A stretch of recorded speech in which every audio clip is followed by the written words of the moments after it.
You might remember, like, a lot of the weaponry on some of our fighters was still programmed with software written on the VAX VMS platform, which we, of course, now know doesn't exist.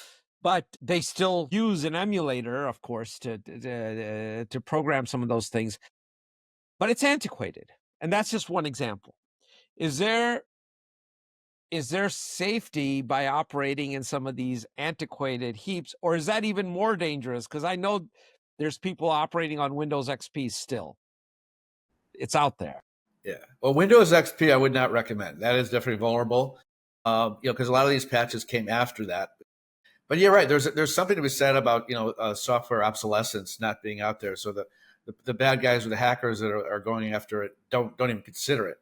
However, there's performance issues usually. So you're not you want the newer stuff that's optimized, and some of the newer programs and updates now are more fortified, and both from the hardware and software level. So I think to rely on old antiquated programs and hardware is a risky proposition.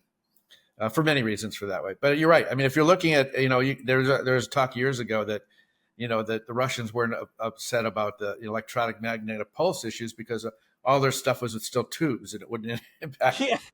so there's no electronics there. So, I mean, you do have, when some of the old obsolescent or antique stuff does work in the legacy programs. I think as we move quicker and as AI is now into the systems and able to discover things, I think it's even more risky now. So for our audience that's listening, there's a message there for you, especially some of you folks who are operating on really, really old things. Generally speaking, from Chuck, it's a bad idea. So might want to reconsider that.